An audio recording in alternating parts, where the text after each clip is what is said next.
على عباده الذين اصطفى أشهد أن لا إله إلا الله وحده لا شريك له وأشهد أن محمدا عبده ورسوله أما بعد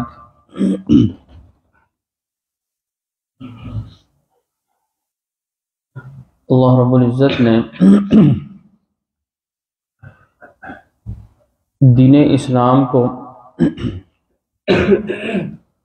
مکمل ضابطہ حیات بنایا ہے، اور اس میں ایک ایک چیز کو واضح کر کے بیان کیا ہے۔ کوئی بھی عبادت ہے، کوئی بھی بات ہے، کوئی بھی حکم ہے، اس کو بڑی تفصیل کے ساتھ، بڑی وضاحت کے ساتھ اس کو بیان کیا ہے، اور اللہ رب العزت بھی بندوں سے یہی مطالبہ کرتا ہے کہ جس معیار کے ساتھ اللہ رب العزت نے احکامات کو بجا لانے کا حکم دیا ہے اس کا خیال کیا جائے، اور اسی مقصد کے تحت رسولوں کو بھیجا گیا، وگرنہ اچھے برے کی تمیز اللہ رب العزت نے ہر بندے کے نفس میں القاء کر دی ہے۔ وَنَفْسٍ وَمَا سَوَّاهَا فَأَلْهَمَهَا فُجُورَهَا وَتَقْوَاهَا۔ یہ جو آیات آپ نے نماز میں سنی ہیں، اس میں اللہ رب العزت یہی کہتے ہیں، مختلف قسم کی قسمیں کھانے کے ساتھ ساتھ اللہ رب العزت نے اس بات کی بھی قسم اٹھائی کہ نفس کی قسم ہے، جان کی قسم ہے، فَأَلْهَمَهَا فُجُورَهَا وَتَقْوَاهَا، کہ اللہ رب العزت نے نفس کو، جان کو اچھے برے کا الہام کر دیا ہے۔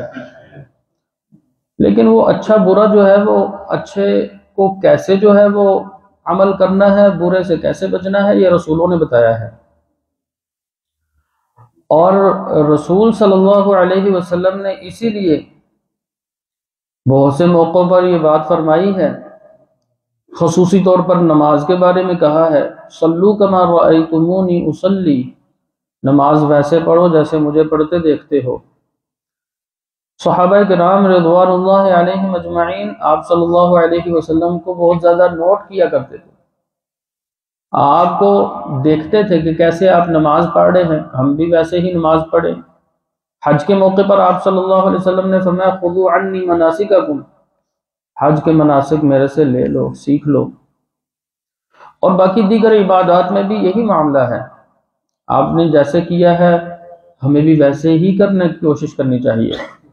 ہر چیز کا ایک معیار ہے، دنیا کے اندر ہر قسم کا، ہر چیز کا ایک سٹینڈرڈ ہے، اس کو فالو کیا جاتا ہے، اور اس کی خلاف ورزی کی جائے تو وائلیشن سمجھی جاتی ہے۔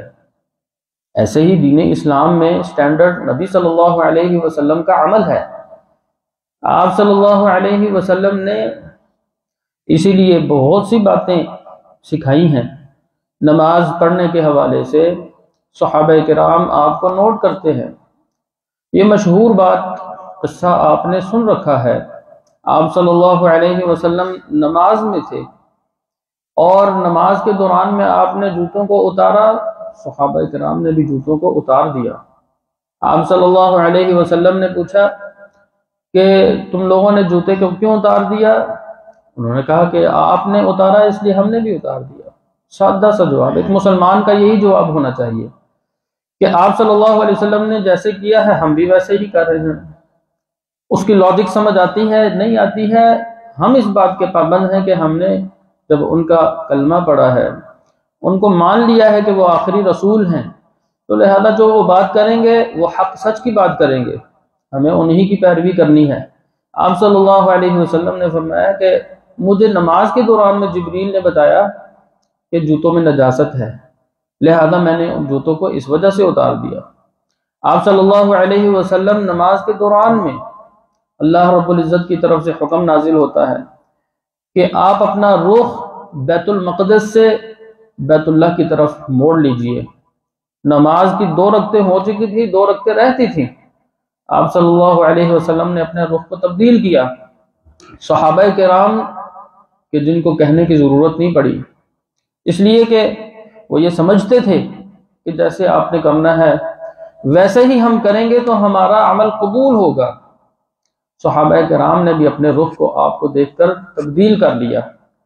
اللہ رب العزت نے بھی اس پر یہی تبصرہ کیا، وَمَا كَانَ اللَّهُ لِيُضِيعَ إِيمَانَكُمْ، اللہ رب العزت تو تمہارے ایمان کو، نمازوں کو ضائع نہیں کرے گا، وہ دیکھنا یہ چاہتا ہے مَن يَتَّبِعُ الرَّسُولَ مِمَّن يَنقَلِبُ عَلَىٰ عَقِبَيْهِ، کون مانتا ہے اور کون اپنے پاؤں کے بل پھر جاتا ہے۔ آپ صلی اللہ علیہ وسلم نے نماز میں اب ایک امام مقرر ہے۔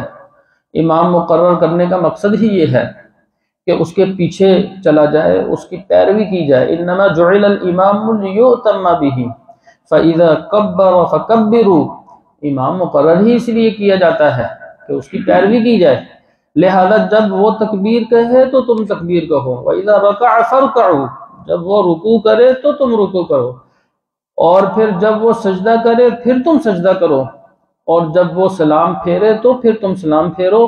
آپ صلی اللہ علیہ وسلم نے اس بات سے منع کیا کہ کوئی بندہ امام سے پہلے رکوع میں نہ جائے، سجدے میں نہ جائے، اپنے سر کو سجدے سے رکوع سے نہ اٹھائے، اس لیے کہ یہ معیار کے خلاف ہے۔ روزانہ کی یہ پریکٹس کروائی جاتی ہے کہ اللہ رب العزت نے یہ جو عبادات ہم پر فرض کی ہیں یہ تربیت کا ایک حصہ ہے۔ دیکھیں نا، ہم روزانہ روزہ رکھ رہے ہیں، فجر کے وقت میں ایک مخصوص وقت مقرر ہے، ایک منٹ کی کلیکشن ہوتی ہے، کیلکولیشن ہوتی ہے، اور اس وقت میں اذان ہے، اس سے پہلے ہم نے کھانا پینا کر لینا ہے۔ اس کے بعد اگر ہم کھانا پینا کریں گے تو پھر ہمارا روزہ نہیں ہے، حالانکہ 1-2 منٹ کا ہی فرق ہے۔ نہیں، یہ ایک تربیت کا حصہ ہے کہ دین اسلام، اللہ رب العزت نے جتنا بھی نظام مقرر کیا ہے وہ سارا کا سارا ایک معیار کے مطابق ہے، اس میں ایک لمحے کی بھی جھول نہیں ہے، تقدیم و تاخیر نہیں ہے۔ اللہ رب العزت نے بھی نبی صلی اللہ علیہ وسلم کو اسی مقصد کے لیے بھیجا کہ یہ لوگوں کو بتائیں کہ اللہ کے سامنے سجدہ کیسے کرنا ہے، اللہ کو راضی کیسے کرنا ہے۔ ہمیں تو معلوم نہیں تھا کہ اللہ کو راضی کیسے کرنا ہے۔ آپ صلی اللہ علیہ وسلم سے پہلے اور حضرت عیسیٰ کے بعد یہ 500-550 سال کا فاصلہ ہے، فرق ہے۔ اس دوران میں کچھ لوگ ایسے بھی آئے تھے کہ جب کہ حضرت عیسیٰ کی جو تعلیمات تھیں وہ مسخ ہو چکی تھی، ختم ہو چکی تھی، یا اس میں تحریف ہو چکی تھی، لوگ حق کی تلاش میں ادھر ادھر پھرتے تھے، کوشش کرتے تھے۔ ان میں سے حضرت عمر کے خاندان کا ایک فرد تھا، نفیل، وہ مختلف جگہوں پر اس نے چکر لگایا حق بات کی تلاش میں، لیکن آخر مختلف جگہوں کو چکر لگانے کے بعد واپس آ کر بیت اللہ کے اندر شرک سے بیزاری کا اعلان کرتا تھا، بتوں کی پرستش سے جو ہے وہ بیزاری کا اعلان کرتا تھا، اور بیت اللہ کے سامنے سر کو جھکا دیتا اور یہ کہتا تھا کہ اے اللہ، میں ان سارے رسوم و رواج خرافات سے بیزار ہوں، میرا ان سے کوئی تعلق نہیں ہے، میں دین ابراہیمی پر ہوں، لیکن مجھے نہیں پتا کہ تجھے کیسے راضی کرنا ہے، میری عبادت کو قبول کر لے، میرے سجدے کو قبول کر لے۔ یہ آپ صلی اللہ علیہ وسلم نے آ کر ہمیں بتایا کہ سجدہ جو ہے وہ 7 ہڈیوں پر ہوتا ہے۔ آپ نے مزید اس کی وضاحت بھی بتائی کہ ناک کی ہڈی ہے، اور پھر پیشانی ہے، دونوں ہاتھ ہیں، دونوں گھٹنے ہیں، دونوں پاؤں ہیں، انگلیاں ہیں پاؤں کی، ان کے اوپر سجدہ ہوتا ہے۔ اگر ایک بھی یہ عضو زمین پر نہیں ٹکتا ہے تو وہ سجدہ نہیں ہے۔ لیکن ہمارے بہت سے افراد وہ نماز کے اندر کوتاہی کرتے ہیں، وہ سجدے میں جاتے ہیں تو ناک کو اوپر کر لیتے ہیں، ماتھا ٹیک دیتے ہیں، لیکن ناک کو زمین پر نہیں لگاتے ہیں، سجدہ نہیں ہوتا ہے۔ یہ وہ سٹینڈرڈ ہے کہ جو آپ صلی اللہ علیہ وسلم نے مقرر کی ہے، یہ کسی کے مقرر کیا ہوا نہیں ہے۔ تو اس لیے ہمیں کوشش یہ کرنی چاہیے کہ ہم وہ کام کریں کہ جو معیاری ہے۔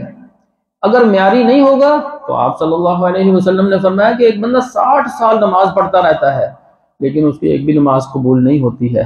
کیوں؟ اس لیے کہ وہ رکوع ٹھیک نہیں کر رہا ہے، وہ سجدہ مکمل نہیں کر رہا ہے۔ تو ہمیں ان باتوں کا خیال رکھنا چاہیے۔ ہمارے ہاں ماحول اسی طرح کا ہے کہ ہم کسی بھی کام کو کرتے ہیں تو اچھے طریقے سے نہیں کرتے ہیں، مینج کر کے نہیں کرتے ہیں، اس کو سٹینڈرڈ کے مطابق نہیں کرتے ہیں، بس اس کو جو ہے وہ ایسے ہی بددلی کے ساتھ جو ہے وہ کر دیتے ہیں۔ یہ دین کا معاملہ ہو یا دنیا کا معاملہ ہو، ہمارا مزاج ایسا ہی ہے۔ تو ہمیں کوشش یہ کرنی چاہیے کہ ہم جو بھی کام کریں وہ معیاری کام ہونا چاہیے۔ آپ ماچس کی ڈبی خریدیں، اس کے اندر آپ کو ساری تینیاں برابر ملیں گی، ایک سٹینڈرڈ ہے۔ آپ سوئی کا پتہ خریدیں، اس کا نمبر ہے کہ کون سے نمبر کی سوئی، آپ جون سے نمبر کی سوئی لیں گے آپ کو اس میں موٹی پتلی نہیں، برابر ہر چیز ایک ترتیب کے مطابق ملے گی۔ جوتا لینے جاتے ہیں، آپ کو دونوں جوتے ایک جوڑے کے دونوں حصے آپ کو برابر ملیں گے۔ اگر آپ کو ایک چھوٹا ملے ایک بڑا ملے آپ اس کو پسند نہیں کریں گے۔ تو دین کے معاملے میں بھی ایسا ہی ہے۔ اللہ رب العزت نے رسول کو بھیج کر آپ صلی اللہ علیہ وسلم نے زکوٰۃ یعنی فطرانہ مقرر کیا۔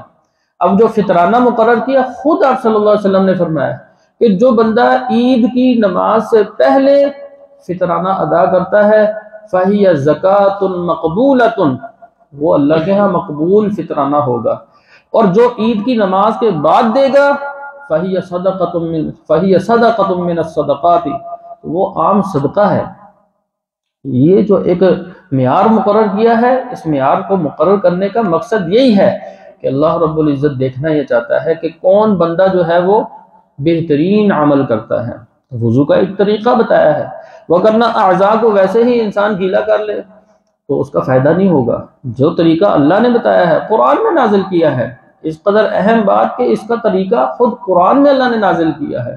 یا ایھا الذین آمنوا اذا قمتم الى الصلاة فاغسلوا وجوہکم وایدیکم الى المرافق وامسحوا برؤوسکم۔ وضو کا طریقہ قرآن میں سورہ مائدہ میں اللہ رب العزت نے نازل کیا ہے۔